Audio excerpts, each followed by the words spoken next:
bienvenidos a mi show. Welcome to Catching Up with Claudia. Now, ojalá que se puedan quedar hasta el final para que puedan escuchar lo que va a compartir mi invitada o mi invitado. Así es que no se les olvide también de seguirnos por las redes sociales. Estamos en todas las plataformas. Hasta luego.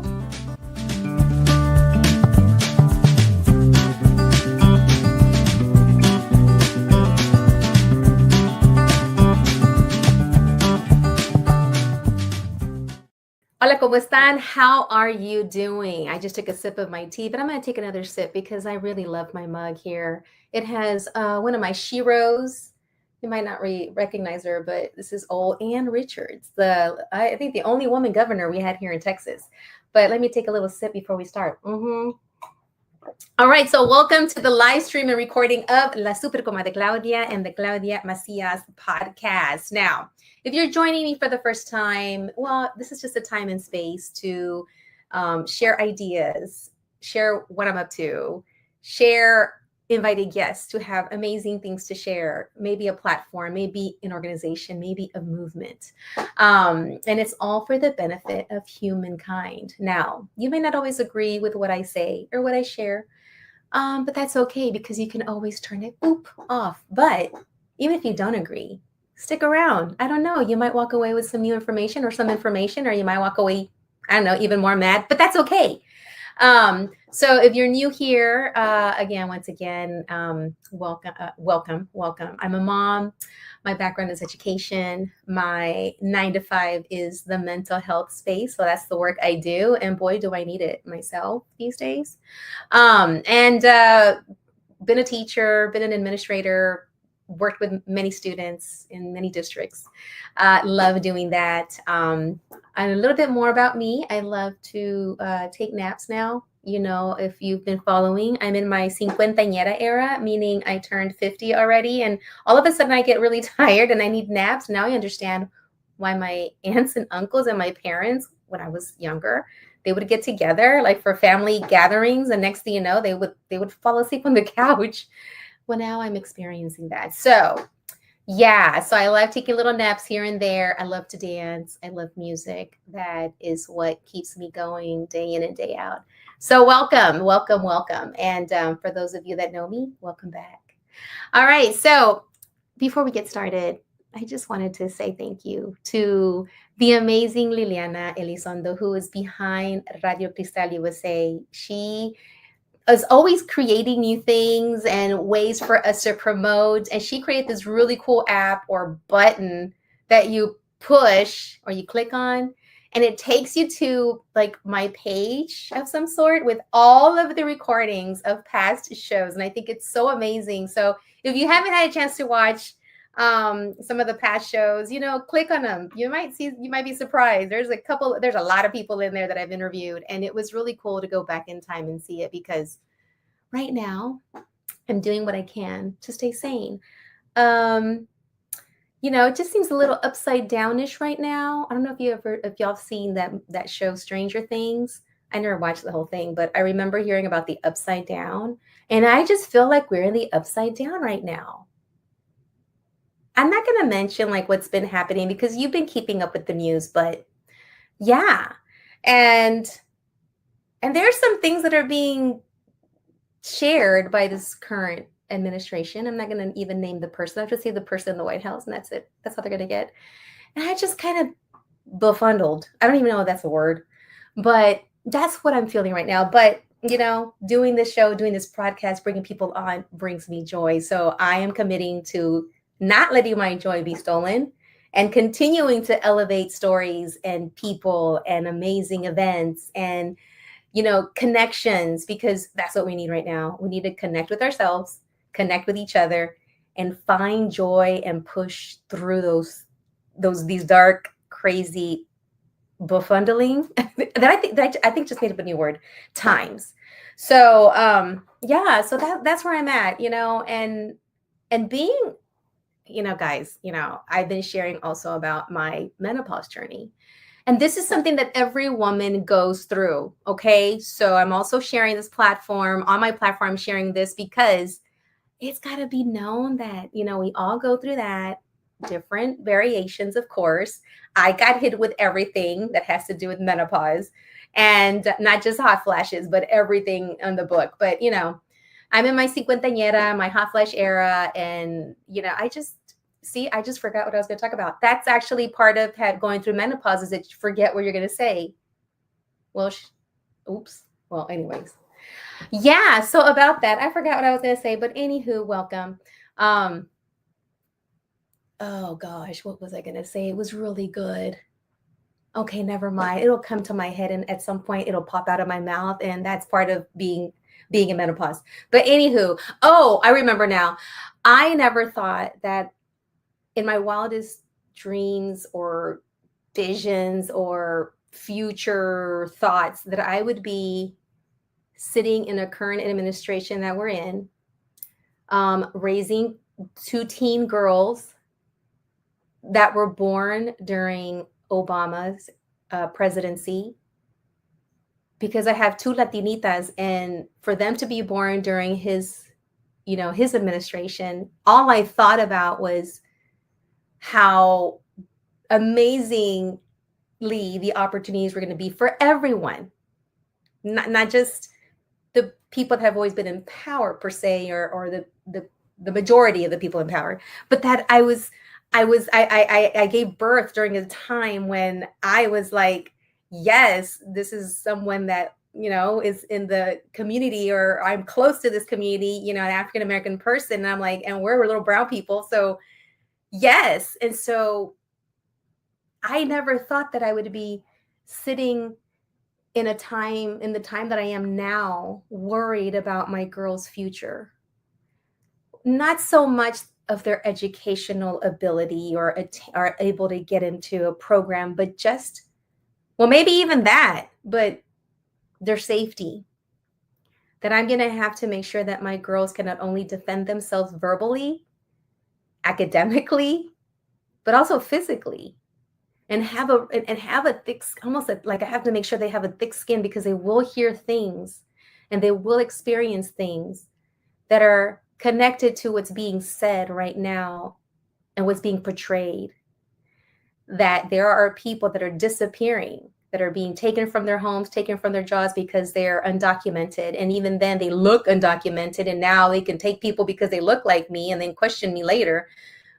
Now I never thought that I was going to be worried about something like that. But here we are. But you know what? I'm still not going to let it steal my joy, because all I can do is just prepare them to continue doing the good work and fighting and moving forward and doing what they need to do the work that they're meant to do while they're here on this planet. So I have some show sponsors. So drum roll, please.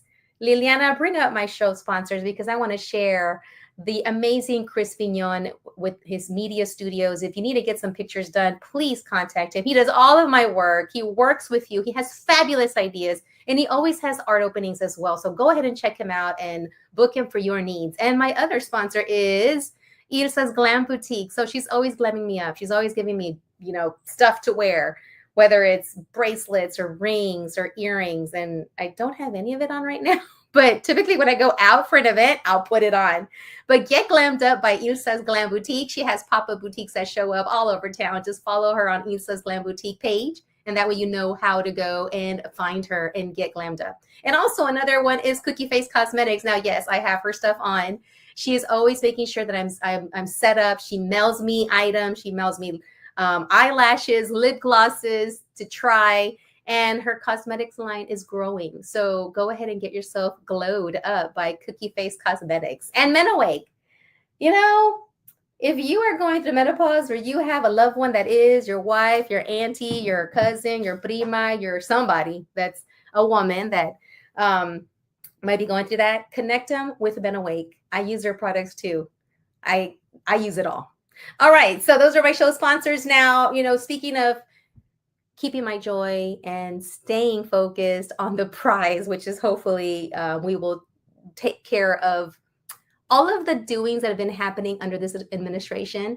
We will undo it, but undo it for the better of all people, not just one side, not just blue side, not just red side, green side, whatever, but making sure that as we move forward, that you guys know who's running for what, who do we vote for, but also, keeping up with what's going on, because I know there's a lot going on, but I just want to continue, using my platform to bring on people, to bring on ideas, to bring on, um, stories that you need to follow. So I want to bring on my first guest, which is someone that I love listening to. Well, I'm not really listening to him, but I guess I listen to him in my head. But Danny Norris, come on in. I want you to come back because you are a returning super compadre. You've been on before because we did some work with Leadership Houston. So come on in, Danny. Welcome to the stage. There he is. Welcome. Thank you for having me. Thank you for being here, and thank you for taking the time to share what you're up to, what you're doing, and why we should follow you.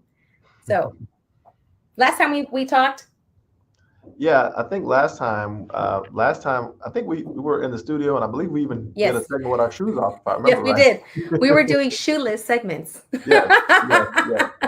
So yeah, so I don't have my shoes off this time, but maybe by the end of the program I'll kick them off. But I'm already comfy. My shoes came off a long time ago.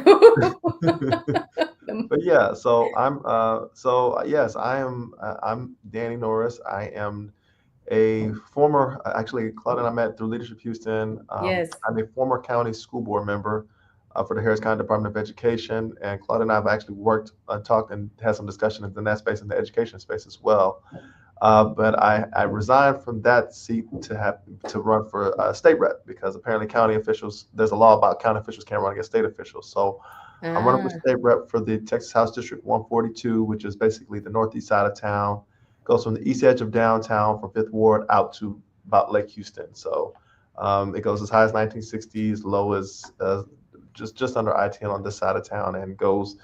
It's shaped like a big weird donkey. All these districts are shaped really strange. I think our other guest here will tell you what hers is shaped like. But yeah, it's shaped like that. But I'm a lawyer by day. I'm a lawyer by day. I'm a Chicago native, born in Chicago, went to middle school, high school in Arlington, came to Houston for undergrad, law school mm-hmm. almost 30 years ago now. So I've been here since the late 90s and found my footing here, met my wife in law school. We have kids. We moved to the northeast side of town to get some more real estate because the houses were cheaper over there. Uh-huh. And, we have settled in, and I decided to do things, and that's why I joined the school board, and that's why I decided to run for state rep. I ran for school board because I felt like I could do more. I Mm-hmm. think similar to this time, it was a crazy time back in 2016, 2017. I guess this was 2017 when I decided I was Mm-hmm. going to run for it.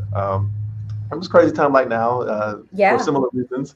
Uh, which is why and I titled this "The Politics of Running and Staying Sane." yeah, yeah, So, absolutely. so you've been in it many years now, 2016, 2017. Here we are again with this upside down. I Hmm. feel for me, Hmm. right? I'm not going Hmm. to speak for you. Hmm. How do you continue staying, I guess, positive or in faith or hopeful as you step into this run? Well, I mean, the alternative is to give up, Mm-hmm. and that's not an option. We still have to live. We still have to, so to me, the option is, well, things could definitely be better. Ideally, there would be some things, but then maybe if that be the case, maybe I wouldn't have got as motivated to run. So, I mean, this is a Mm-hmm. two-edged sword. So, somebody has to do the work that of the people, and I felt like, now was a good time of any. I mean, I'm a lawyer. I have felt like I had way too many skills just to be sitting on my couch and or be in a text message or a social media warrior just to talk trash Yeah. on Facebook or Instagram. So I decided to put my skills to the betterment of my community, and try to do work in these different spaces to help the community and make sure that we are a better community together. And to Mm-hmm. your point, like, I am I have been elected Democrat before, and I'm running as a Democrat, but Mm-hmm. ultimately, ultimately, I think I agree with you that we really should be working for the betterment of everybody. I think Mm-hmm. that is the I completely disagree with what's going on right now on a number of the things on the other side of the aisle. But ultimately, Mm-hmm. we no matter what color or which side of the aisle you're on. We all want a better life for ourselves, for our kids. Yeah. We all want, opportunity for growth and for empowerment, Yeah. and for development. So that. So with that in mind, I don't want to cut you off, but you got a lot of the, I'm going to call them the red hatters. That's all I'm Hmm. going to say. Hmm. How do you present or share or put out a message for, maybe not for them to say, hey, look, we have more in common than with the other person, and then that group, as well as the ones that decided not to vote, the ones that decided to give up and cover themselves over their, or let me say, put their head in the sand Hmm. and not realize that voting or not voting for a certain candidate Hmm. got us to where we're at today. So how do you round them up? Maybe that's not a good set of words. How do you bring them in Hmm. to say, hey, look, this is what I got for all of us? Hmm. Or is that a possibility? Does that exist? It is. I think what we do get lost on the culture wars, so to speak. Mm-hmm. We Mm-hmm. we get tied up on we get tied up on things like race or gender or gender identity, whatever we find these issues and these wedge issues. They start talking about things like abortion and things like that. Everybody that Mm-hmm.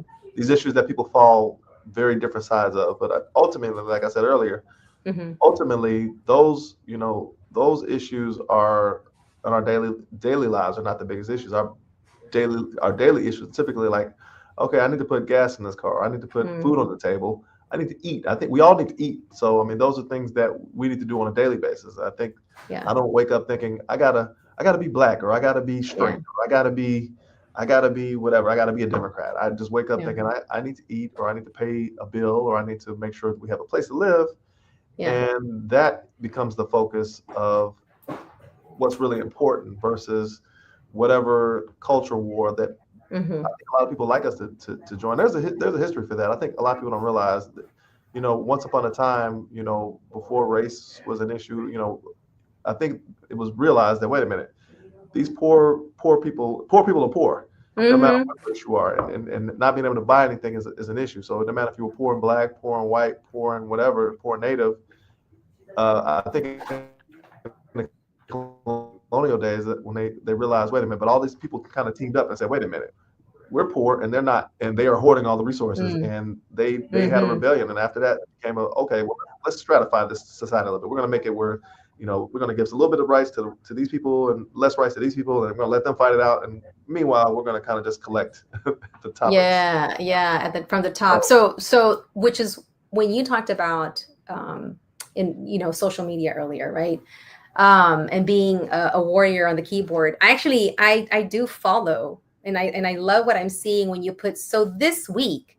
And I think it's super important how you condense that information and just put it out there, because, and I almost feel like you need to make, or someone in your team needs to make some stuff that we could read and digest easily and quickly, because we need to be reminded Hmm. of that. And how do you bring this information that could be unifying, Hmm. because you're right, it's like, I'm tired of us showing up to a fight with a pen and Hmm. with poetry and with with I guess with lots too many words, Right. versus how do we come to the fight, not with a little bit of fire and a Hmm. little bit of, like, knocking you upside the head in a way, but in a good way. Right. Because what we're seeing right now is so many years of hearing the same, of a group hearing the same message over and over and over and over and over, and Hmm. they were very successful. So it's like, how do we make sure that we can put out our message? Like you said, it's all about housing and healthcare, and look, we're all in the same boat. Right. We're all needing the same things. How do we do that, and making sure that everybody gets included, even people that are uh, love who they love, as you would Right. say. Right. um, but I'm going to bring in another candidate, and I want for her to join the conversation. We're going to get to know Desiree Klaus. She is also a returning Super Comadre. And I loved how you guys were both talking and networking before we started. So come on down. I want you to make your way because you two are also running. I'm gonna give you a spotlight a little bit so you can share a little bit about you. Welcome back. Who are you? Reintroduce yourself, and then what are you running for? So go and take it away, Desiree. Hey, Claudia, thank you so much. So my name is Desiree Martinez Klaus, and yes, I am candidate running for Texas House Rep 128.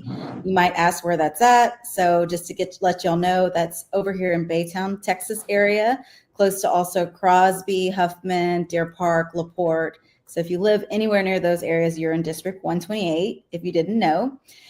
And yeah, I'm looking forward to running. This is my first time running. I am not a politician, nor do I know how to run a race. So I'm just like, using all of my skills and my background and work that I've done in community building and advocacy, and also my foundation through my parents as well, who have also been in advocacy and community building as well. So I'm going in head first, as we do sometimes, as Latinas do sometimes, and making sure that our community is educated and elevated and informed. And like you said, feeling a little hopeful, not feeling like we're being dragged down by all of these things that are coming at us. So thank you so much, Claudia, for having me. Yes. Well, welcome back. I love how I've watched you grow. I watched you grow your own, media, organization, and now, seeing that you drove all the way to Austin to give your voice to the hearings. And when I saw you do that, I'm like, okay, this is phenomenal. And it reignited me, like, okay, what can, what could I do? Okay, what I do best is I put people on a platform so that other people get to know them. And so, just a little, just like what I asked, Danny, and I loved how you guys were talking before we started, but I asked him because the topic is the politics of running and staying sane during this time. What do you do to continue doing the work, getting up? I know you're also a mom and a partner. You got your wife. So how do you do it all?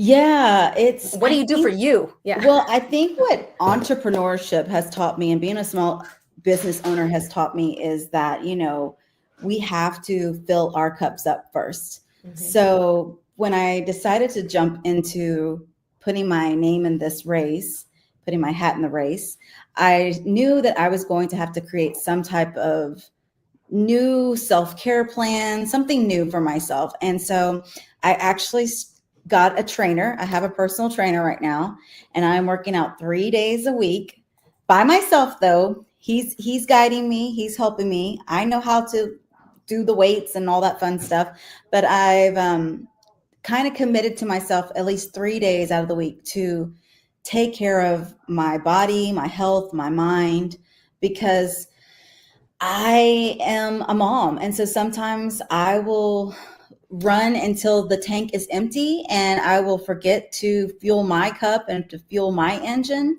And so I have to put it on the calendar. I have to put it on the to-do list per se. And so that's what I've been doing right now. Other than, staying informed, right? Yeah. That can be draining, but taking that time, just an hour. I told my trainer, I said, I don't need to be working out 2 hours a day. I need just like 30 minutes, maybe an hour. And that's what I do. So just an hour, 3 days a week. And it has some weeks have been harder than others. I'm not going to lie. But when I do get in there and I stay consistent, it's great. And I just encourage anybody who's going through just life right now. Yeah. Through these political times, like make sure to go walk, spend times with your kids, read them a book, do things that maybe you wouldn't typically do all the time to kind of like feel like you're human again to some Absolutely. extent. It's so needed. Thank you for reminding me, because that's my space, and that's all about what can you do to take care of yourself, and whatever work you do, right? And whether you're running for office or you're running a business or you're running a household or you're running after whoever is part of your home, is what are you doing to stop for you? And so I'm going to ask you a couple of questions as far as like, what inspired you? What was that pivotal moment where you're like, this is what I'm going to do? I'm going to run for office.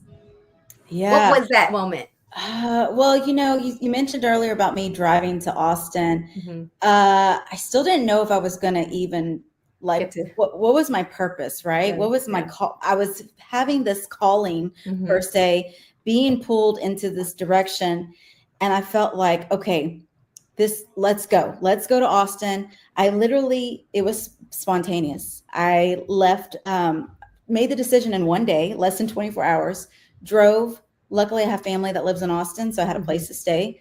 Got there, figured out how to register, all that crazy stuff, to testify. And I had to like slow down for a second and realize, man, everything is just like the doors were just like opening. I was able to be one of the 50 people inside the main area for the chambers. And it was just like so weird. Like it felt so easy. Like, why is this so easy? Right. I got to also meet some amazing people while I was there. And I waited 10 or 11 hours to speak. I got there at 8:30 in the morning. I did not speak until close to 9:30 at night. Oh my goodness. Now for those that are new to this, you were testifying on, real quick, the redistricting maps. And we're going to, in a little bit, I'm going to bring in Danny, because y'all were having a really good conversation about something that might be happening, might not be happening. And y'all were even comparing your own current maps. But so you had the chance to go. So was that moment where you're like, okay, I just felt like, I'm a big spiritual person. I am religious. I believe in, I'm a believer. So I felt like if it's meant to be, right, if this is my pathway, then the light is going to guide me. And it truly did. And so when I did have a moment of weakness there towards the last hour, I told my mom, I don't know if I can wait much longer. I'm very hungry. I'm very tired. All of those things that we go through our own personal journeys, right? Yeah. And so I said, you know what? I just got to wait until my name's called. I just have to wait. And my name got called, and oh my God, it was such a relief. And it was such a relief too, because my town, Baytown, the town that I have grown up and lived in and was raised in, was mentioned during that that meeting. So I said, I'm supposed to be here. I'm representing my community. I'm supposed to be here. And so it wasn't really necessarily even the next day or within that moment that I knew. I just knew that, like, okay, if I'm even thinking about this right now, this is my time. You have to, and you have to strike sometimes when the iron is hot, and this is my time to do so. And I tell people, you can't wait. It's like anything, for a job, for a new house, for a child. There's never going to be the right time, right? So I don't know nothing about running for politics or when the right time to decide, but I just knew that it shouldn't be this easy to some extent, but it was feeling very easy. Now it has gotten harder as this journey has progressed,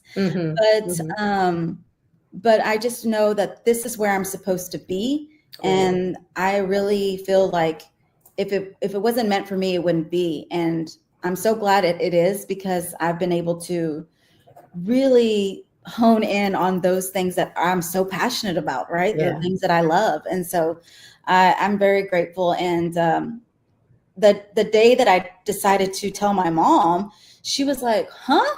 Like, I'm surprised. I know your mom. I'm surprised she didn't say, oh, okay. I would expect that. She did, but she wasn't really sure. She's like, she knows I'm passionate, just like she is, about community and politics. But she was like, are you sure about this? And I said, yeah, I think I'm pretty sure. And I had those conversations also with my husband, my in-laws, my kids.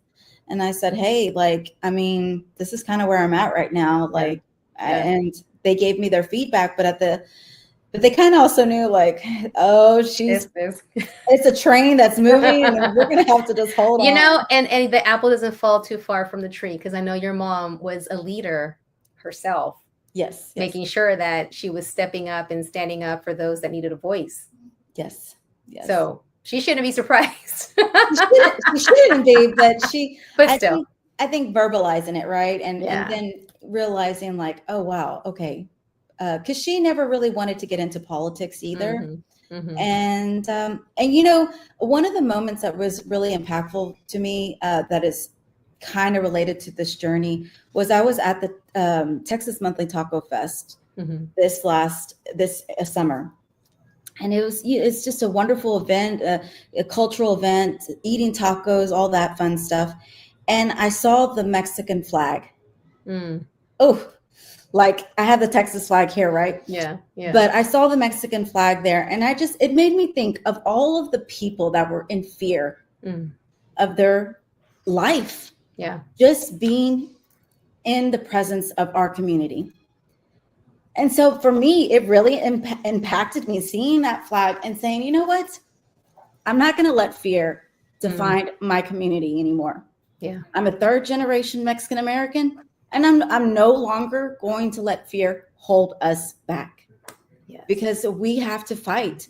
And even more so now, as you said, we're in this upside down. Yeah.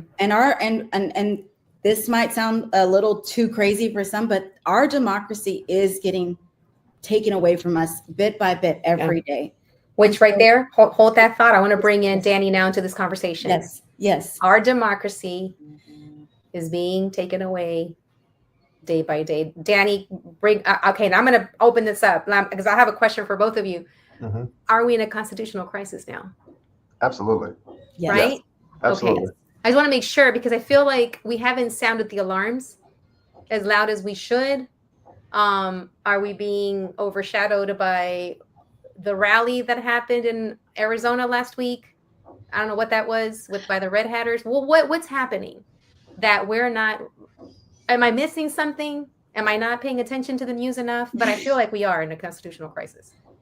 Well, go Danny. Go ahead. So we've allowed a few things to happen. Well, first of all, I think when the Supreme Court ruled last year, that basically in so many words, the president was pretty much immune from anything. It's like this administration kind of came in with the idea that we're going to just do whatever, and if it sticks, it doesn't stick, we don't care. So it's like we don't care about. They're just throwing whatever at. Oh yeah, we don't care about rights. We don't care about any of those things. So it is a matter of what are you going to do? We're immune from everything basically. So if we deport you and you're a citizen, whatever. If we don't give you due process, whatever.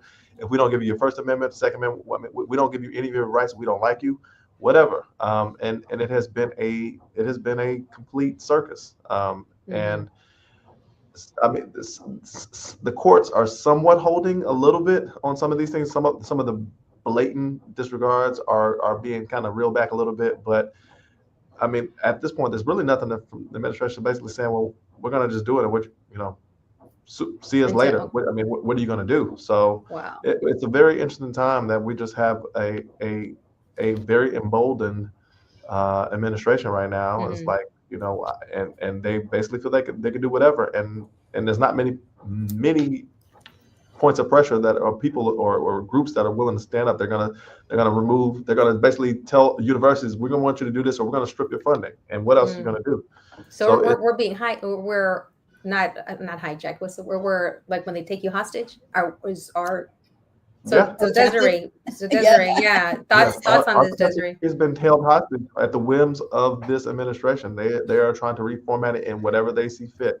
They don't care about the norms. They don't care about the law. They don't care about any of it. They're just saying, we want this. We want this to, we want to deport anybody that is of, I think they said they're basically saying looks or has an accent or works at a job.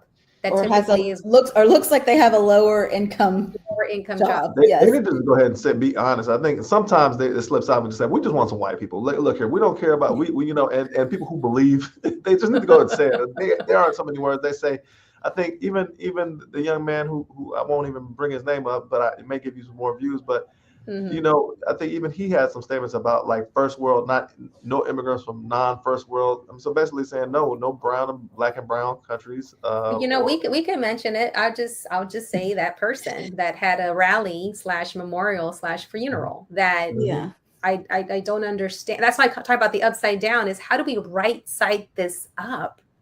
Claudia, I wanted to share what you were talking about. Thank you, Danny, for sharing the legal side, because yes, that's super important. I think there's a lot of people that don't even really get the concept of, our freedoms and our rights are just being completely stripped away. And legally, that's important. But the messaging side, right? The part where you're talking about, well, how are people just not understanding, right? It's because we are trying to make things too nice and too pretty when we just need to say what it is. Say what it is.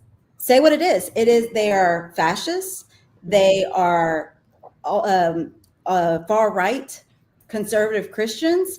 These things are just who they are, and they have no problems telling us who we are. Well, we need to tell them who they are. And so they are not representing our democracy. They are not representing our community in any way. And I know Danny, I'm sure, feels the same way I feel about our democracy. He values it. He cherishes it.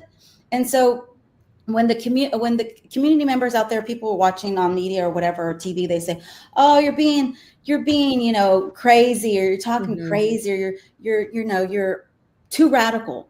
No, we're not too radical, because that's what's happening on the other side. And so we have to just call it what it is, let them know who they are, because they don't mind telling us who we are. And we have to also educate our community more and let them know, hey, these are your rights. You were born here. You have these rights to say no. You have these rights to speak up. And when have we ever wanted a king to be our leader of this country? I have never, I've never heard of that. And so I think it's just really important to maybe have some really great conversation one-on-one with some people as well. The keyboard warriors and all those people, they can fight all day long they want. I'm not going to entertain any of that. I agree with that. But for both of you, what I'm going to share is we have lost a lot of voters to the manosphere, especially young men, especially young white men, and we've also lost even people in the Catholic religion who were swept up by that one issue, abortion issue. We've lost. So how do we get back? How do we message? How do we take, do we use our playbook, but we flip it around? What are we doing so we can make sure that they are educated, like you said, educated in a quick way, educated in the ways that people are connecting to the information? We know that they're connecting through things like this podcast, through memes, through short little pieces on TikTok. How do we do that? Because as I was driving home today, I'm like, what happened to high school government classes? Right. What happened to telling students civics classes, this is a branch of government, this is what it means, and this is because one thing that I keep Schoolhouse Rock. Remember Schoolhouse Rock? Should we bring it back? Because one thing I hear, and I wrote it right here, is, well, what freedoms are you losing? I hear that a lot. Just the freedom to have an opinion. We saw it first off with Jimmy Kimmel just speaking a statement, not even really attacking anybody. And I think as far as the messaging goes, having those conversations in person, we like Danny had mentioned previously, we all want the freedom to have a good paying job, to have the opportunities, to be able to have affordable healthcare, to be able to have healthcare, have those same opportunities as anybody else. So it's a matter about just having those simple conversations of do you have a job? Oh, no, you don't. Okay. Well, if you do, are you getting paid well? No. Okay. Well, can you afford healthcare? Those things, because we all want those things. Like Danny said, we want those things. And those are the core to our survival, the core to where we are going to grow as a community. And if we are going to start if the billionaires are going to start taking away from our community, from the working class community, then we are at a loss. Yeah. And I can't relate to billionaires. So I don't understand when some of these conversations that are being had, people are defending billionaires. Yes. So how do we break that spell? I guess you said conversations. Okay, conversations with the community. Are you going to have open forums? Are you going to invite like, hey, y'all are all welcome, but at the same time, you got to be careful because you got some crazies out there. Conversations with the folks, I guess, but also once you get into your position, what is that going to look like? Are you going to have conversations across the aisle? Because that doesn't seem to be something they do. They just go full force with what they got to do. It doesn't matter who is going to get knocked over, drugged by or kicked to the side or disappeared, because apparently I just found out today that all those folks that were rounded up and taken to Alligator Albatross are now missing and they're disappeared. They don't know where they're at. They have no records. So we are living in a time where I would hear about things like this in countries in South America, where people would go third world countries. Yeah, third world, where people would be disappeared by their government, never to be found again. So is it how do and that's just it. And maybe we can't answer it now, but just keeping that in mind is keeping the folks that are comfortable at home on the daily, and maybe that it affected right away. How do we light that fire too? Because another podcast I listened to today, I listened to Pod Save America. And the guest they had on said to the person that was being the host, how does it look like for us, with this fight? Well, we recover. And she wrote about, this type of thing about what's happening now. And she said, well, look, I don't know how we're going to come out of this, because at least in the past, during the civil rights movement, on both sides of the aisle, you had people that were for civil rights. Now you just have one group on one side, and that is it. There's no almost a voice of reason. Right. So I'm excited for you to step into this fight and to continue fighting. I'm excited to elevate your voices and to see us here, us three. This is what people in power are afraid of. To see you and I, a Macias, a Norris, a Martinez Klaus, and it's powerful to me, because we have the capacity to be able to uplift and to put out our messages. And so I know I just went on a little talky talk, but I was just like, how are you going to work with those conversations when you get into the office? Because I'm already speaking it to the universe. Either one. I mean, when you have like to, are you going to? Yeah, I mean, like I said earlier, go for it, Danny. There's way more that unites us than divides us. We just keep forgetting that because we keep getting thrown into the things that really don't matter.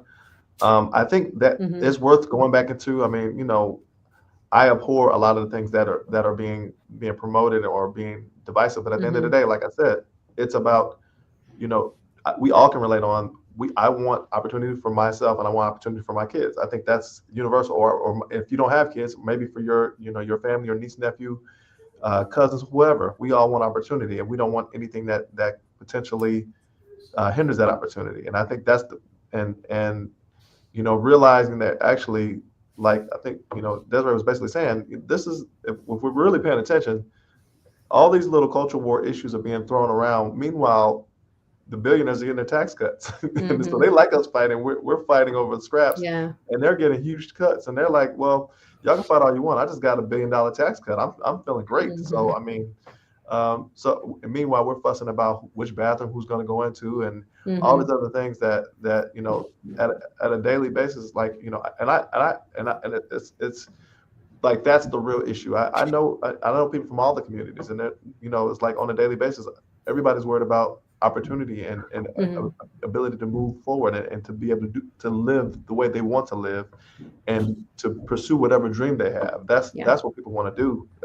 Do we want to argue over everything that divides us? I don't think so. Generally, I think it needs to be everybody's identity. I think that should be recognized. I think I get irritated when people act like well, we shouldn't worry about this. Like, no, I mean, when people say I don't, you shouldn't worry about race. Like, well, when people say I don't see race, well, if a guy says that, I'm like, well, what if I didn't see you as a man? Like all these are all very fundamental aspects of us.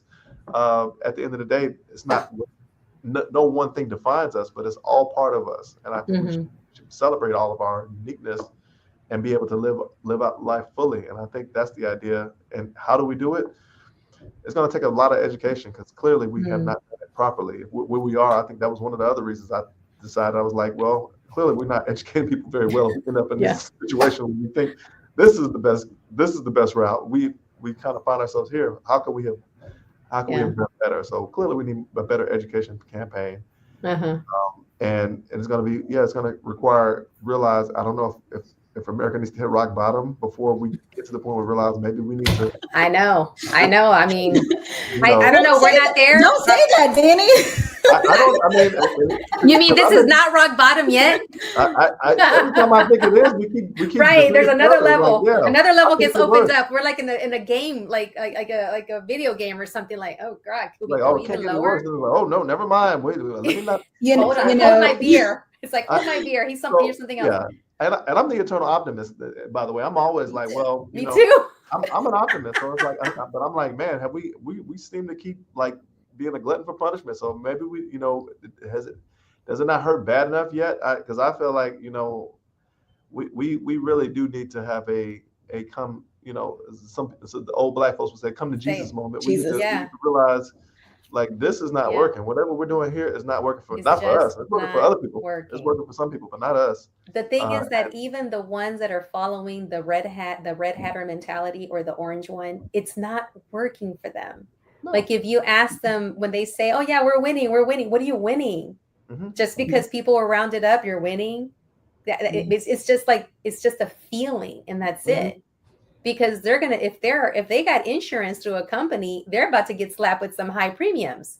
So you're not winning. I think that's half of it. It's like Danny said about hitting rock bottom. It's always like anything. It doesn't affect us until it hits our home, right? So once your light bill starts going higher, your water bill, your grocery bill, your insurance bills, all those things start to go up, then people are like, wait a minute.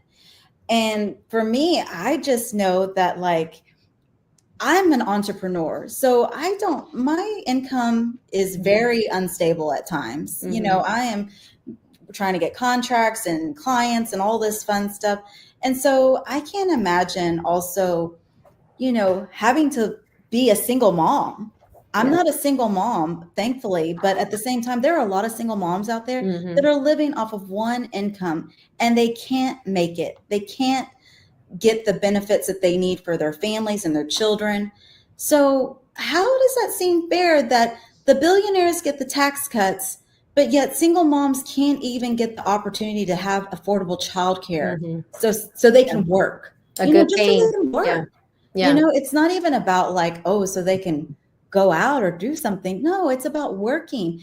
And then if they can't get a good paying job, right? They have to get maybe a part-time job or a retail job, something that's going to be beneficial to their schedule. And I think we just have to start talking like real talk to some extent. Okay. And the culture wars, yes, like Danny said, they're gonna try to bombard us with all that. And we have to just be real. And last election, they really doubled down that, that good old person in the office right now, so-called president, was going to lower the grocery bills and lower the egg prices and do all these things. Okay, I'm still waiting. Yeah, but we know. But here's my thing. But it was never about the price of eggs. Right, but that's what they ran on. That's what they ran on, so they can get the Project 2025 in. Yeah, and so like I said, we have to stop. We have to stop letting them tell us though that we are all about the culture wars when we're not. We care about the regular working class community, the working class families, and yes, there are going to be some things that maybe we disagree on, but at the end of the day, I just want to be able to, I don't want my light bill to be $500 or $600. And right now my light bill is going up. So is mine. And I'm not too happy about it right now. Yes. So, for instance, insurance is open enrollment's about to come. I'm nervous. I'm nervous about that. Yeah. Because I have a family that we have insurance, and it's already really tight to be able to pay for those insurance premiums. I don't know. Like, am I the only one feeling this way? Like, because I want people to understand, like, hey, I have these same problems like you do. Just because we're running for an office doesn't mean we don't have any problems. We're just tired of it, and we're just tired of the people that are saying that they're doing things and they're not. And look, I just want to do a couple of shout outs here. We have Amanda Rodriguez, yay for Desiree Klaus for Texas, single mom here. And we have Linda Duran, OMG, tell me about it. Me as a broker, I'm scared for my clients. So we're hearing, we're at 7:53. We have a few minutes left, but I wanted just to recap, because this is not the last of us doing this. I'm going to want to do this again and bring other candidates, from different, and it's not about having a debate. I don't know. I'd rather not put candidates who are running in the same place or the same position. But I'm a big firm believer of, we need to be educated. We need to know who is running and why they're running. And another thing is, when you come across someone that says, I don't want to vote, doesn't even matter. Danny and then Desiree, what would you tell that person in closing? I think Danny's frozen a little bit. Oh, there he is. There he is. Did you hear the question? Okay. Testing 1, 2, testing 1. Okay. It got stuck. I'm sorry. So yeah, we go. I'm sorry. It got stuck. Okay. So why am I running? So the short. No. I'm sorry. The question is, Danny. I'm with. Oh, hold on. It's a little bit of a lag. No, in closing, if I wanted to each of you share when you're out there and you come across a person that could vote and they say, I didn't vote last time. Why should I vote? It doesn't even matter. What are your words to that person? It does matter. There's a saying that if you're not at the table, you're on the menu. When you vote, you're at the table. You are able to make sure, and trust me, the elected officials who make the decisions for billions of dollars, millions, billions on the local, state, and federal level, they know the voters, and they know who moves the needle. So if you happen to be one of those who are moving the needle, they will notice, and they will make a way. So it's very much does make a difference. There's so many decisions that are made. Just because you don't see it and they don't advertise it, they affect you. So I would definitely say you definitely want to be at the table and not on the menu. So definitely take advantage. So but yeah, that is usually the one of the big things. The people who make the decisions, you want to make sure that you are able to say, I am your voter, and I need, and these are the things that I need for my community, and they will listen. But if you say, well, I don't even vote, why does this matter? That means you're just telling them you're on the menu, as opposed to being a decision maker. All right. Thank you, Danny. And Desiree, what would you say to that voter that's like, I'd rather go stick my head in the sand? Yeah, right. So I actually had the opportunity to go listen to James Tallarico, and I think he said it best. He said somebody had told him this about, well, I don't care about politics. And he said, well, politics cares about you.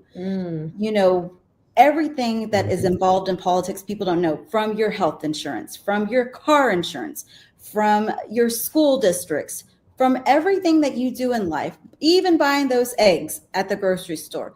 Politics are involved. And so you want to be involved too, right? If they're caring about what you want and what you need and what you are putting out there, then you should care a little bit, right? Just even a little bit. And I think at the end of the day, we have to get away from this complacency of like, somebody knows better than me. That's not true. Okay. I don't know someone's personal life better than theirs. I just don't. And so we have to take ownership of that. And we have to say, hey, maybe I'm struggling. Are you struggling? Because, and maybe they are and they don't want to share, but because they're too concerned or scared. But I think once we get down to just talking to regular people like me and Danny and just letting them know, like, hey, we care. We're going through the same similar struggles. Then it's important to just listen and give that opportunity to say, hey, you know what? Well, maybe if I had someone like you, maybe I would open up a little bit more. Maybe I would actually care a little bit more. And I know for me, specifically in my district, representation has been lacking. I can't go to my representative and just say, hey, I really don't like when you do these things. Is there how can we meet a middle ground, right? There's not even that conversation happening. And so I think we have to just continue to stay optimistic. Yes. Continue to stay resolute as well and say, hey, we're not here to tell you to wear red or tell you to wear red or wear blue. We're here to tell you that you matter, you have opportunities, you have goals for your family, just like I do. How can we work together? How can we do this together? Because it is going to take the whole community, the whole village to make a change. Yeah. All right. Thank you, Desiree. Thank you, Danny. And in closing, I just want to say this is not the first time we're going to have you both together. We're going to have you back. I'll bring other candidates. And I just want to close with this. Some things that were resonating with me were we need to have real talk. We need to have that come to Jesus talk. I heard if you're not at the table, you're on the menu. So make sure you vote and show up and say, I am your voter. This is what I need you to do for me. I heard about what James said, Tallarico, politics cares about you, that everything is political, from the water you drink to the egg you fry to the road you drive on. And I think we need to stop saying that piece where I don't want to talk about politics. Well, you know what? Everything is politics. The job you have, the insurance premium you pay, the road you're on, the milk you give to your toddler in a sippy cup. It is all political. The tariffs that those small businesses have to pay right now. That's right. And I've been taking pictures of the different signs that are now at different restaurants that say the increase of price is due to tariffs. And I think that has to do with education. I love how you said earlier, it's about educating our community. Continue putting your stuff out there, Danny, like the way you do, letting us know what's up. It's so concise, it's so precise, it's just right there. Desiree, continue using your platforms and going out there and doing your thing. I've watched you grow your business, and I'm excited to see you now step into this role. And I hope you and Danny continue to connect and exchange ideas, because this right here, it's stronger. We're stronger together. What is that? What was that? We're stronger together. We're united. We're stronger. We're better, stronger, something like that. Okay. My menopause is kicked in right now, so I can't remember the quote. We're stronger together. Yeah. And well, me and Danny found out that we're neighboring districts, so hey, it's good to know that I have somebody that gets what I'm going through as well in this district, in this race. And so educating our community is definitely a priority for all of us, and just making sure that, hey, like you said, stronger together. We cannot do this alone, y'all. No. I nobody can do anything alone. We have to work together to accomplish our goals. Absolutely. All right. Well, thank you so much for being here. Danny and then Desiree, how can people follow you, Danny, if they need a campaign for you, give you some money, want to connect with you? Yes. Danny Norris, 4tx.com. All right. Desiree. You can find me on all my social media, which is Desiree Klaus for Texas on IG and Facebook. And then on my website, DesireeKlausTX.com, where you can, that will be my website, will be dropping this month. And then all that information will be shared as well, like where you can donate and all that fun stuff too. All right. So you heard from Danny and Desiree. Danny for District House 142, Desiree for District House 128. Okay, I didn't have my contacts on. It went up here. But Here it is, guys. You're listening. If you're just tuning in or you've been listening, you catch the tail end of this. Don't worry, this show will repeat, and it's also on all social media. So that if you haven't had a chance to hear Desiree and Danny and who they are and what they're running for, please come back and listen to the show again. Share it with your friends. Get involved. If you can vote, check your registration. Get all your papeles together so you can make sure that you can vote on voting day. And their race is on March 2026. Correct me if I'm wrong, but I got that right? March Primaries are March 3rd, 2026, and then general election in November, I believe 3rd or 4th, 2026. All right. So you heard it from them. Now you know who to vote for. We're not even going to talk about the other people, but this is who you need to vote for right here, because they're all about you. They're all about the people, and they're all about making sure things are done for you. Yes, that's right. Real quick, if you're not registered to vote yet, October 6th is the last day to register. So please do so. If you have moved from your house, apartment, county, re-register, because once you move, you might not be in the system anymore. So you want to make sure you're still registered under that new address. And we have time, October 6th. Yes. So do so. It's important. And if you are registered, please check your registration. I checked mine. I checked my husband's as well, because I was like, got to make sure husband can vote for me as well. So, do that, because sometimes things get a little wonky, right? With the computer system. So you want to make sure you're registered, especially if you don't vote all the time. You want to make sure you're ready and prepared. Yes, ma'am. You heard it. Get ready, get registered, check your registration. And I'll see you next time, because we're going to have some more conversations with candidates. Gracias por estar aquí. Thank you so much for coming, and we'll see you in the next one. Adios. Adios. We're going to take a picture, so don't leave. All right. Cheese. Do I take it? Liliana, are you there? She's amazing.